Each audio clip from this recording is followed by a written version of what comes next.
نماز کے لیے جو ٹخنوں کو ظاہر کرنے کے لیے بعض کو فولڈ کرتے ہیں تو وہ سمجھیں کہ مکروہ تحریمی میں جا رہے ہیں۔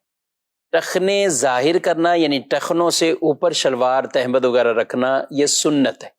اگر کوئی نیچے رکھتا ہے اور تکبر وغیرہ کی نیت نہیں ہے تو یہ خلاف سنت مکروہ تنزیہی عمل ہوا، نماز ہو جائے گی۔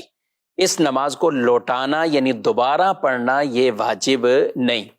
لیکن اگر کوئی شخص اس کی جگہ ٹخنے ظاہر کرنا یعنی ٹخنوں سے اوپر شلوار رکھنے کے لیے نیفے سے فولڈ کرتے ہیں، اور اسی طرح بعد پینٹ کو نیچے سے فولڈ کرتے ہیں اور ان کو ٹخنوں سے اوپر لے آتے ہیں، تو یہ جو فولڈ کرنا ہے نا، یہ مکروہ تحریمی عمل ہے۔ رسول اللہ صلی اللہ علیہ وآلہ وسلم کی حدیث مبارکہ ہے کہ مجھے حکم دیا گیا ہے کہ 7 ہڈیوں پر میں سجدہ کروں۔ مجھے حکم دیا گیا 7 ہڈیوں پر سجدہ کروں۔ وہ 7 ہڈیاں کون سی ہیں؟ 2 یہ ہاتھ، گھٹنے، 2 پاؤں اور یہ پیشانی۔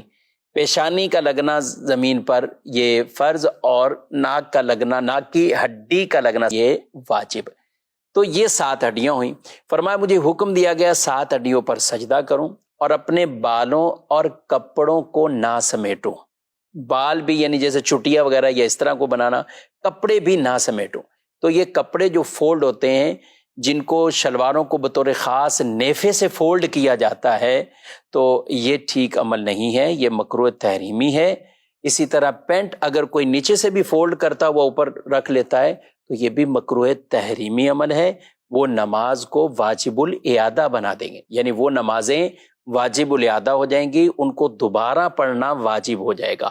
اگر کسی کی شلوار یا پینٹ بڑی ہے تو اسے چاہیے کہ پھر اولاً تو یہ چاہیے کہ ہونی اتنی چاہیے کہ ٹخنے ظاہر ہو جائیں، لیکن اگر ہے بڑی تو پھر وہ نارملی چھوڑ دے، یعنی ان کو فولڈ نہ کرے، نہ نیچے سے کرے نہ نیفے سے کرے، تاکہ ایسا نہ ہو کہ مکروہ تنزیہی سے تو بچ رہا ہے لیکن مکروہ تحریمی کے عمل میں پڑ رہا ہے۔ تو یوں اسے خیال اس چیز کا رکھنا ہوگا، اور کوشش یہی کریں ہمارا لباس ہی اتنا ہونا چاہیے کہ جو سنت کے مطابق ہو، اور ٹخنے بغیر فولڈ کے ہی ہماری شلواریں اتنی ہوں، پینٹ پہنے تو وہ اتنی ہو، یا تہمد ہے تو وہ اتنی ہو کہ وہ ٹخنے اس سے ظاہر ہوں، یعنی ٹخنوں سے وہ اوپر ہو۔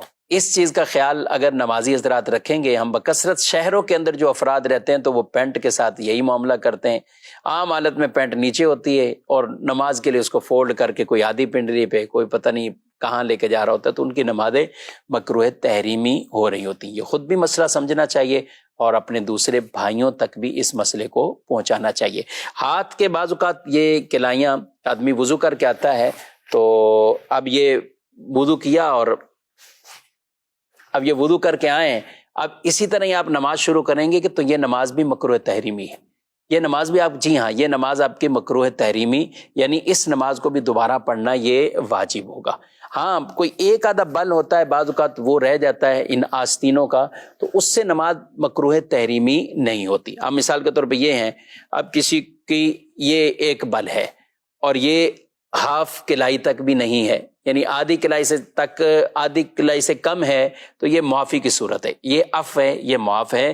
لیکن شلوار کے نیفوں کے حوالے سے یہ نہیں کہا جائے گا کہ وہاں ایک بل وہ چھوٹ ہے، پینٹ کے اندر نیچے سے ایک بل کو چھوٹ ہے، ایسا نہیں ہے۔ یہ صرف یہ جو حکم ہے یہ کلائیوں اور ان بازوں کے حوالے سے، کیونکہ عام طور پہ وضو کے بعد کچھ نہ کچھ یہ کپڑا ایسے فولڈ رہ جاتا ہے، لیکن جو نیچے ہی نہیں کرتے اور یہاں تک چڑھا ہوا ہے اور اسی طرح آگے نماز شروع کر دی، تو ان کی نماز بہرحال مکروہ تحریمی واجب الاحدہ ہو رہی ہوتی ہے۔ یہ دین کے مسائل جب ہم سیکھیں گے، سمجھیں گے، اور نماز کو جیسا حکم ہے ویسا پڑھنا ہے۔ جی ہاں، فرمایا جس نے وضو کیا ویسا جیسا حکم تھا اور نماز پڑھی ویسے جیسا حکم تھا، اس کے گناہ اللہ بخش دیتا ہے۔ تو بخشش بھی چاہیے، تو ان احکامات کو پورا کما حق ہمیں بجا لانا یہ بہت اہم اور ضروری ہے۔ اللہ پاک مجھے آپ کو عمل کی توفیق عطا فرمائے۔